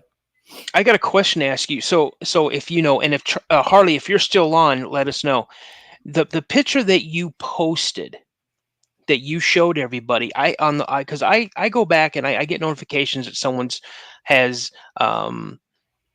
commented on the last lot. Yes, that one right there. Yep. Now the way this is, it looks like it's one picture but with 2 dogmen in it. Is this just the same picture? It's the same side picture. by side. Okay. Yeah, okay, it's the same picture. So what he did is he took and and circled that over to the right so you could kind of see. But here's the thing, man, like that thing, you can't say that that's just a tree branch or a shadow or a log. Nope. Look at the eye. You can see there's an eye there. And that just, whew. Not only that, I mean, right above that eye, there's an ear. And then you see the crown of the head. Put it back and then up. you see the other ear. You see the forehead. You see the snout. Yeah. I mean, come on now. I mean, that's a canine of some kind. It is. No, it is not Scott's picture. Now, for you guys who don't know, Bigfoot Data and Bigfoot Reports and Data is his YouTube channel, but he goes to where Scott Carpenter was at. He's in the same area. Really great guy. He's been on my channel 2 times, I think. He shared his first encounter, and then about 2 episodes back, I think he talked about some of the recent stuff that's happened. But man, he's a great guy, good guy to follow. So you can find him in the comments if you go through. I don't know if he's still here or not, but so let me cue up the music here and see if we can get you to read this other 411. Oh, did you hear Mab Investigations? Mm-mm. He goes, I've seen one of those before recently. Woo. Oh, man. Put your email address up so we can hear that story. Let me give you 2 email addresses. This is the one that I'm moving everything over to. So I'm going to type it out here. So if you can, MAB Investigates, would you please get a hold of me? I would love to have you on the show. Would love to hear about your experience. You can reach me at that email or this one, my old one. I check them both. So yeah, you can reach me at either one of those. And if you guys have had an encounter or anything that's a mystery you can't explain, I would love to talk to you. So he says, seeing the picture. Gotcha. Hey, listen, no worries. These encounters are scary. So it's good that you've not seen one. So that's a good thing. But let's see if we can get back into this story. Let me turn the music down. Last time I tried to play the music while you read, it was muffling you out. So let's see. Cue the scary music. Let's see if it works. All right. That's pretty low. Yeah. All right, you guys. So again, we're getting back on some missing 411s. I can't hear you when I have the music going. So you can't. Mm-mm. Okay. So we're getting back into the missing 411. And this one takes place September 5th, 2014, when an elk hunter by the name of Aaron Hedges arrived at the Ibex Trailhead in the Crazy Mountains in Montana with 2 of his friends named Greg and Joe. And what they were doing is they were getting ready to go on a 10-day elk hunting trip. Now, these 3 individuals are very familiar with this area that they're going into, okay? So when they went up there, they started off with a horse and a pack mule and started going up into the trail. About an hour, 2 hours into the hike, their mule started having an issue. So what happened was the mule actually dumped a lot of their gear, most of it being Aaron Hedges' gear, down in this ravine. They could not get it. So they went back up to their original camping spot. I guess it's like the Ibex Trail. They set up a hasty camp for the night. Aaron slept miserable. All he had was like the clothes on. He slept next to a fire to keep himself warm. He was not in good spirits the next morning. He was described as pissed off, generally uncooperative. And so, when this happened, he was mad at the mule, didn't have a good night's sleep. So the next day, Aaron says, "Hey, listen, I'm going to go up to one of our gear caches up near Campfire Lake." And they're like, "Okay, not a problem." And so, Sunlight Lake. to retrieve a wall tent and a wood stove from a cache that the group had hidden there in the prior year. So when he did, they weren't really worried about it. They were okay with that idea. They had radios. They were called Rhino radios. And what was cool about these two-way radios is that they had a GPS tracker in the radio. So Joe said, "Hey, listen, I'm going to check in with you, Aaron, around noon, and then later in the night, keep in contact if anything happens." Okay. So Joe was able to reach Aaron by radio at noon. That day, Aaron told him that he was somewhere between Moose Lake and the North Fork Trail, turning off that goes to Sunlight Lake. Aaron felt he'd been hiking for roughly 7 miles that day, and he told Joe that he had planned to continue until he found the turnoff towards Sunlight Lake.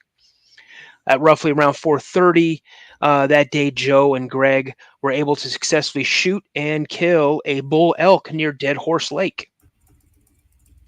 Then Joe contacted Aaron via radio, told him about the elk, and started to head back accordingly. Aaron did not seem overly excited about them bagging an elk. Again, this is the whole thing. They're looking to get an elk, and anybody who's ever hunted elk or seen elk, these are, next to moose, they are, I believe, the biggest hoofed animal in North America. But he didn't seem excited about their success or anything like that. He goes, "Okay, I'll just let you know, I don't think I'll be making it back tonight." And then he signed off. This is the last time that they would have radio contact with Aaron. Greg and Joe spent the next few hours breaking the elk down, hanging the meat before heading back to their base camp at Campfire Lake. On Monday, September 8th, Joe and Greg moved camp to Moose Lake and retrieved their elk the following day. They returned to Campfire Lake on the 10th. The group packed up the camp and traveled back to the Ibex Trail to go home as originally planned. Joe and Greg made it back to the trailhead, got into their vehicles, and began heading home. Okay, what's odd about this is it doesn't sound like they're reaching out to contact Aaron. Mm-hmm. No. Joe told officials that they had left. That he had taken his phone off airplane mode. When he had left, he had taken his phone off airplane mode. He received a text from Aaron stating, "I will call you tonight." Greg responded to the group chat that was between him, Aaron, and Joe, saying, "Do not contact me until you sober up," and that he was very upset with Aaron, that he did not help with the elk, but that he was glad he was okay and alive. And the two of them, let's see what else. He was alive, and that told him that he had not, that they hadn't heard from him. So what they did is they contacted Aaron's wife. Joe did. He says, "Hey, have you heard from Aaron?" She's like, "No, I haven't heard from him. Do you know if he's still alive?" And she's like, "Again, what are you talking about? I haven't heard from him." And they're like, "You might want to, you might want to call the police. I think Joe is missing." So Joe told him that everything had a clear understanding. When the police had contacted them, he said that all three guys had a clear understanding. If anyone was going to come out of the woods, they would go ahead and leave and go home. But they had said that Aaron had started acting like loopy and agitated, and he was being very confrontational from time to time since they arrived. Joe would go on to tell the police that his friend had a serious drinking problem and that he was supposed to be taking meds to stop his cravings for drinking. When asked what he thought on Aaron's family life was like. So when asked about how his family life was, he just came out the fact that, hey, he has a drinking problem. He told him that Aaron, he had known Aaron for about 10 years, and lately he had been screwing up at home by drinking so much. When asking if he had been drinking on the hunting trip, Joe told police, yeah, we've had a little bit to drink, but was unsure if Aaron had any on his persons. Okay. He told the authorities that Aaron was carrying with him um, some items which included extra clothing, a bow, a 44 Magnum pistol, food, and his cell phone. Detectives spoke with Aaron's wife, who indicated that he had been agitated and unstable on his feet recently, believing that it was due to the medication that he was taking to help him from stop drinking. She explained that she tried to discourage Aaron from going on the hunting trip out of concern for him, but he was set on it. And then they contacted Aaron's brother, Robert, who reiterated that, the same thing. He's having problems drinking. He's on this medication. They even spoke, with the doctor. They were checking his mental well-being, and they gone through all of these different things. So they kicked up a search party. They had people volunteering looking for him. They even brought a helicopter up with flare and reflective light technology. Joe gave searchers GPS coordinates of the location of the cache, hoping that they might find him in the area, but the coordinates were incorrect and nowhere near Sunlight Lake. The first night of the search, a significant weather event had occurred. Okay, here's one of the missing 411 things. There's always there. That night, roughly 2 feet of snow fell. Roughly 2 feet of snow. So when Aaron had left to go up to Sunlight Lake, I think the Sunset Lake, it was like in the mid to upper 50s. And then overnight, boom, they dropped to to the teens. Fast. and like that. So police reported that on September 11th, Greg and Joe had traveled back to the mountains to go up to Sunlight Lake's cache on their own, despite the fact that police told them not to and to stay away from the area while it's being searched. They spent the night and were seen leaving the trailhead by noon the following day. A team of searchers would later locate the cache the same day. They photographed its contents, searching after the detectives learned shortly after Greg and Joe went up to Sunlight Lake. They called the two men in for more interviews. The stories they told detectives were much the same as they were. They said Aaron was agitated and that he did not seem in good physical condition. And when they radioed Aaron to come and help with the elk, he informed them that he had thought he had gone numerous miles too far. So as far as he can recollect, when he had that radio transmission with him, he feels that he was way past, like he had missed, he had missed the turnoff that he was looking for. He says he wouldn't think he'd make it back at night. So the detectives noted that in the interview, and they thought it was odd that the two men would ask Aaron's wife if they had seen him alive. Not have you heard from Aaron? Have you seen Aaron? But what they asked him was, have you seen him alive? Was he alive? So again, they're going through all these questions, and everybody's going along, and they're finding pieces of equipment. Searchers are finding pieces of equipment. One location they found his boots. Now, I found that kind of odd. I'm not a bow hunter. I don't stock. When I do hunt, I'm in a deer stand.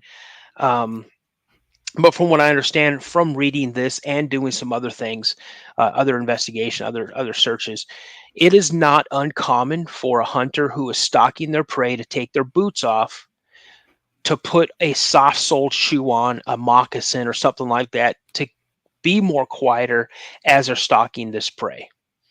So that was not really uncommon, but the detectives were still baffled by how Joe and Greg were. So a further search came out, and it came to find they found the elk carcass that they had shot. And what they had found out was that this elk carcass was harvested on the hunters harvested west of Dead Horse Lake. They also found that the colored paracord on the tree nearby, the carcass was located on private property. So they poached this elk. Oh yeah, for sure. Big time. So it was illegally harvested, and again, they were trying to hide the fact that that's what they had done. September 14th, a group of searchers near the cache site at Sunlight Lake found an arrow matching the description of those used by Aaron, and another arrow matching the description of Aaron's friends. This further increased the detectives' awareness that it did not match up with the location of Joe and Greg told. Let's see here. Authorities, they had been told on September 17th, searchers found 2 small campfires in a protected area just off the main hiking trail. They also found a blue rubber Camelback water bladder, purifier pump, several pieces of cigarette cartons, and the edge burned off of a pair of Wolverine brand Gore-Tex hunting boots and a pair of waistband panels that had been cut off of a backpack. So this is what they're finding. It's wild, man. Again, they called his friends. This is like the 3rd or 4th time they've called these 2 guys, and we're like, listen, yeah, exactly, Christopher, exactly. Yeah, that's a good point. Again, they went all over this area. They looked for any more signs of what they could.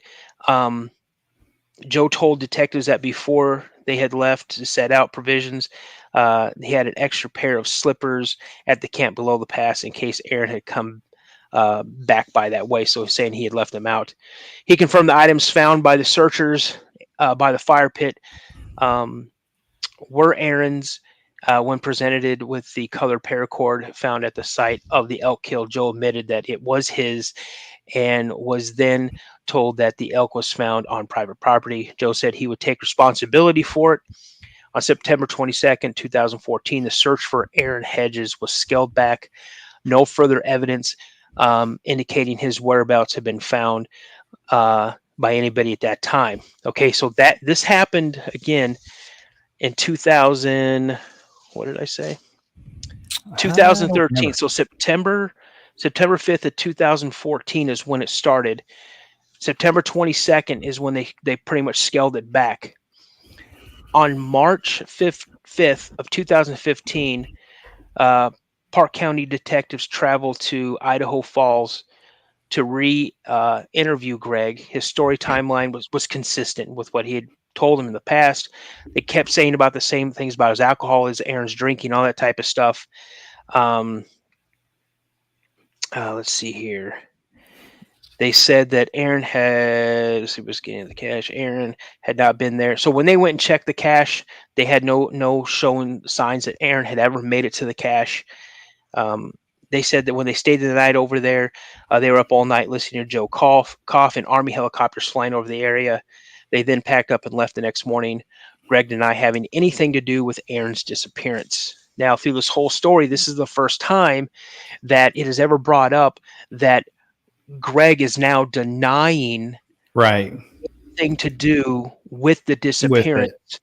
Again, through all the investigation, they were never asked if they had something to do with the disappearance. And now he's denied. I didn't do anything. I didn't have anything to do with it. So on June 19th of 2015, a local rancher, Charlie Rain, was out fixing his fence when his father-in-law they stumbled upon a bow, backpack, and field gear set up against a tree. So where it gets weird for me, man. Yeah.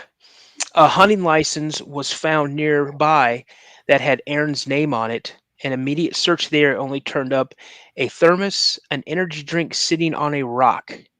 Aaron's gear had been found, but there was no sign of the hunter himself. Among the items found was Aaron's prescription bottle that still contained the medication he was taking to help curb his drinking. Then on August 5th of 2016, so over a year later, a guest from the Sweetgrass Ranch where were on a dude ride that took them north onto the Billy Creek Ranch property. One of the guests noticed a skull on the ground, and Sweetgrass County authorities were called. When they called the Park County to inform them that they had found a human skull on the ranch that was not far from the location where Aaron's backpack was found. The skull was below a dead pine tree, and after a thorough search, additional bones, clothing, and a cell phone were found in the area 40 yards from the skull. You see, it was in a location where all the parts of the body was believed to have been buried by a bear. This location was south of Aaron's backpack was found, indicating he had doubled back at some point in time. The medical examiner would determine that no foul play was involved in his death. Now, according to this report, they're claiming that his cause of death was exposure. Okay. According to the sheriff Rosenberg, Aaron's official cause of death, like I said, was listed as exposure. While we cannot be certain about that, what happened to Aaron Hedges after he disappeared, we can have a lot of facts that give us clues to help form a theory of Aaron's. One was his physical and his mental state. Okay, the fact was he was going there to help himself quit drinking and detox. Why would you? I don't know. But see where they found it. You guys understand this? This is really weird. This is where they found it. Okay, they found his body. Okay, or parts of his body, his bones and his gear, overlooking that ranch. That's what gets literally me. He was a couple. They could see the ranch. It was the Billy Creek Ranch. That's where he was sitting, where they found it. He was so close to. You can't tell me you can't see lights coming from the ranch house or whatever down there. That's how close he was, And so, do we truly know what the cause of death is? They're saying exposure, but I will tell you, just like the last story, there are reported sightings of Bigfoot in that county. Yep. 9 sightings. That's a lot, man. Before and after this incident. Why? Here's my thing. Like I've read that story. I've watched a bunch about it. Like I've sat and studied it out. Why would you be that close? And at that point, he's got to be super dehydrated. All the stuff out in the elements. Why would you sit down right when you saw there's a homestead, there's a home right there, and you could get right to it? Like that, it's so weird to me. You know what I think? I'll show you what I think. Here's what I think happened to him. That's what I think. You think is a Dogman? I think Dogman. Listen, here's the thing. I'm like Dogman, Bigfoot. At that point, does it really matter? So I'm like, I don't know, man. Like I think, something had to happen. Here's what gets me about these things. Like a lot of these missing 411 cases, the people where they go missing and where people find them, if they do find them, you're talking 15, 14, sometimes 20 miles away or further. Mm-hmm. How in the world do you get that far without something picking you up and carrying you or moving you? It just doesn't make sense to me. But who knows, man? Roger's in the house. What's up, Roger? How's it going, man? It's going good. It's going good. Glad you joined, man. Glad you decided to hop on. So from where they had camped to where he was supposed to go was 3 miles. Right. From where he was supposed to go to where they found him was another 11 miles. So he had like 14 miles. In how much snow did they say? It was the night before. Well, they're saying that he traveled most of that in like 2 feet of snow, barefoot. How? It doesn't make sense.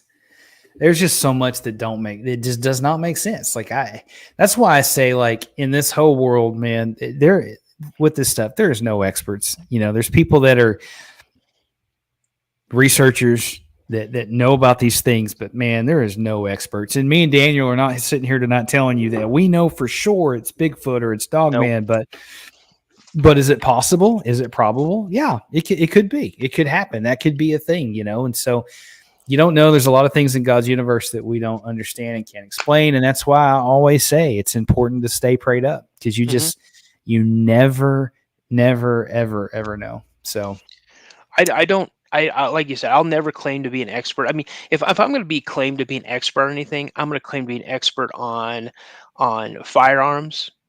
Right. Because I was. Because you are. I mean, I am. You are. Yeah, I'm a firearms instructor. I mean, I know. I'm an expert on tied my shoes. I know how to do that.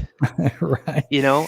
But I mean, seriously, and I'm not going to sit here and claim about anything. And it's funny thing that we're talking. I'm kind of looking over here, and I see Roger say something. Yeah, and it's like we forget about UFOs. Now, funny things. I'm going to go back, you guys. So that one thing we heard about the lady where they call it, they call the name of the story the Predator. Mm-hmm. Now, what I don't remember them saying it or hearing it, but when she was up in her deer stand, there's a local high school not far away from where she was at.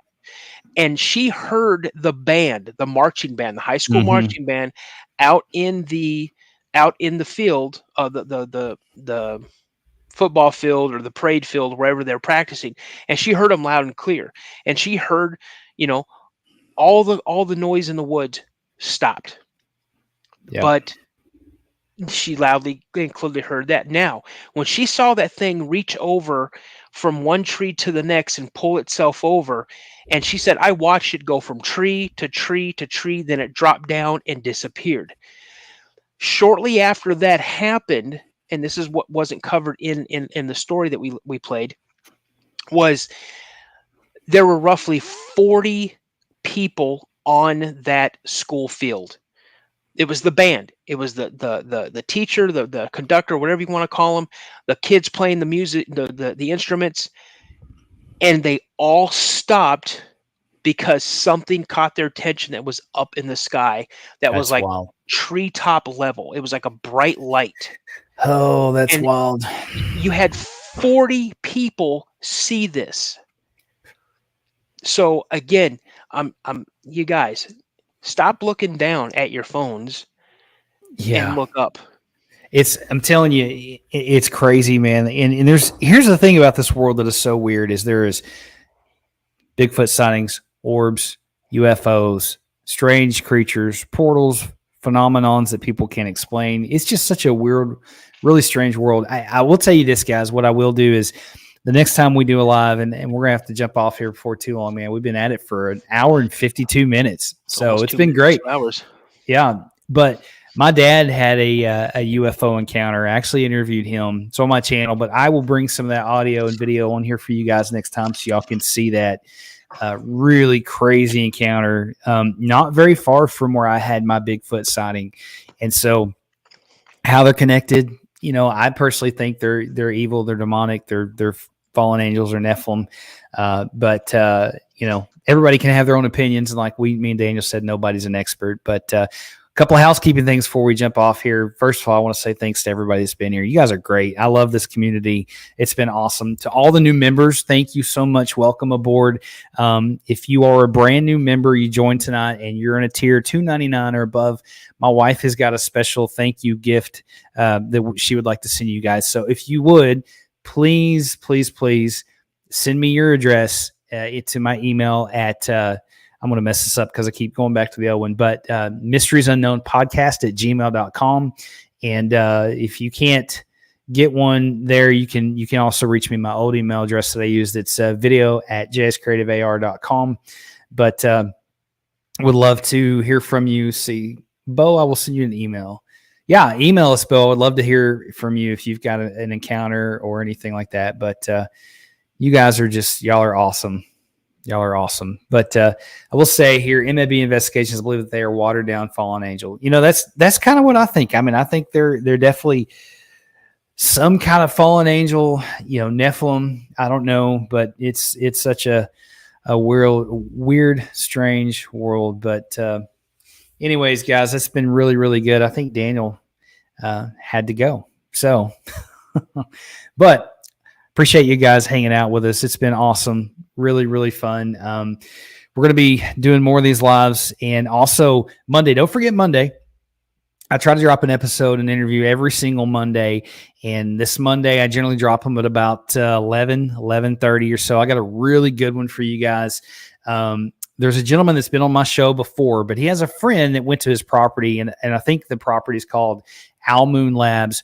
A lot of weird stuff have happened on that property. Just, I mean, out of this world stuff. So you don't want to miss it. It's a really good interview, but I guess we're about to, well, hey, Virginia, thank you so much for becoming a mystery member. That is awesome. I am so excited that we're building out this community. I love having you guys here. I love talking to you guys. You know, you guys are just, y'all are amazing.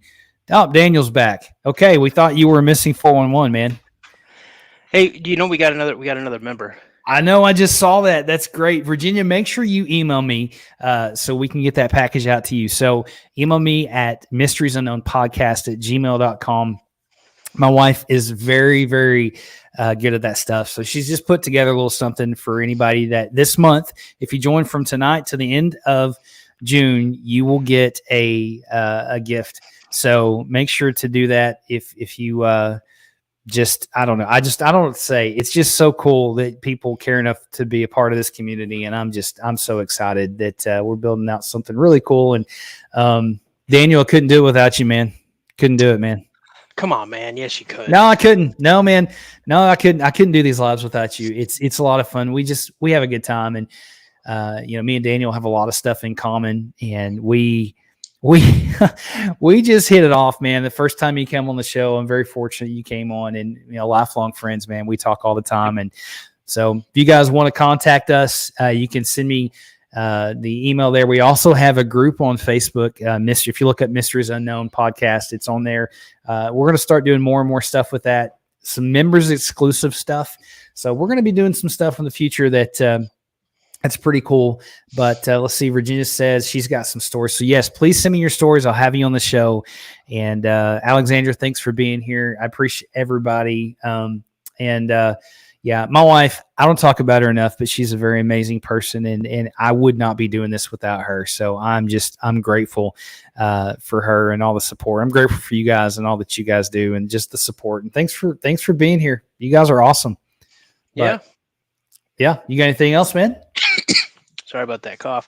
Well, I mean, we hit a high of 84 viewers at one time, which is great, awesome. Which is really That's good, awesome. Yeah, that's and we, awesome. Like I said, we've been here like 2 hours, and we're seeing some return people come in, and that's great. You guys, thank you so much. When this posts, you guys share it to everybody. You know, like-minded. I had a friend of mine from work. That's awesome. Tony Bell, and it's funny because he goes, "What are you working on?" I said, "Oh, I'm putting on prep work for the podcast that I do co-hosting on." And he's like, "What is it about?" And I said, missing 411. He's like, "What?" And then awesome. he actually started talking about it. And I wanted to give a shout out to, and can I do this for like another YouTube? Yeah, absolutely, dude. No, man, you're the co-host. Go for it. Yes. So this guy come on, I hope I find it here. Where I found a lot of this information on was the YouTube page, The Missing Enigma. Sounds cool. He is fantastic, and he does 411. So The Missing Hunter Who Vanished and the Crazies, Aaron Hedges. Awesome. That's where I started. I looked at the transcripts, and I just started writing down stuff on the transcripts. So, because you guys, you got to understand, for these missing 411 cases, the author of the book, these books are crazy expensive. Wow, super expensive. Just like I've half price books. I think the lowest I saw for a copy was $80. Yeah, they're high. They're multiple volumes. Brand new, they're like $130. They're high. So, I can't justify going out and spending $75, $80 to $100 on there. Nope. So I look for as much information as I can. I stumbled across this. This is where I got the information on the Aaron Hedges case, the Hildegard Hickerson case. So, Well, you did good, man. You did good, and thanks for getting that together, man, and doing that research, because it's important that we get the facts straight, and then we shout out the resources that we find, because, man, people that don't do YouTube, they don't know, man. It's a lot of work, but one of the things that I will try to put together for you guys seem to really enjoy those sound bites. We'll try to have a couple more of those next time we do a live, and then I'll have my dad's UFO story, some of it, so you guys can hear that. But if there's something you want Daniel to research, you want me to research, email us. You can email us at mysteriesunknownpodcast@gmail.com, and we will get you on the show if you've had an encounter. And this is awesome. This is awesome. So, well, I'm just going to let you know, if I'm going to try to reach out to a couple people about a UFO encounter. Okay. And the only thing I'm going to say is that all parties involved have been sworn to secrecy. Ooh. Wow. By the U.S. government. That's big. That's big. That's huge. And I know a couple of people that were at that base when this incident happened. That is crazy. Well, that would be some great stuff to talk about, if what we could talk about. That's wild, man. It's a strange world, man. And guys, the government, they know more than they're gonna let on ever, and it's just so strange. And I'm talking about it, but listen, I would do you guys an injustice if I didn't do this before we jumped off here, guys. Please stay prayed up. I will always say that on every show. Stay prayed up. It is so important. Thank you for all the new members. If you guys want to hear that story or some information Daniel's talked about, if he can reach out and make that happen, you never know what we're going to talk about, but you can guarantee it's going to be Bigfoot related, UFO, cryptid, missing 411. It's going to be fun. It's going to be a safe place for you guys to chat. Thanks to all the members. And again, if you're a member of $2.99 and above and you join tonight to the very end of the month, you will get a care package from my wife, just a small thank you for being part of the community. And guys, show Daniel some love. He is awesome. Could not do it without him. Thanks to everybody for being here, but I am out. You good? I'm good, brother. Hey, everybody, thank you so much. I truly appreciate you guys. Remember, become a member, get that welcoming packet from Josh and his wife. If you join tonight, it carries you through the end of June. So you have tonight till the end of June to sign up for a membership, $2.99 above. Yep, you got to do it. And we got people, Christopher's telling us to come on, let's do it all night. Listen, I am married. I am old. I can't do all night anymore. I still got some coffee, but I don't think I could do it, man. Man, I'm married. Bro, I'm older than you. I would have a hard time doing it. But listen, maybe one of these times, but yeah, thanks for everybody who was with us tonight. Y'all are awesome. Me and Daniel could sit and talk all night. For real. We could do it probably, but I guess that's it. God bless you guys. Stay prayed up. And we'll see you guys real soon. You never know we're going to do these lives, so make sure to turn your notifications on, like and share the video. But we're out of here. Have a good night, guys. Stay prayed up, guys. Bye.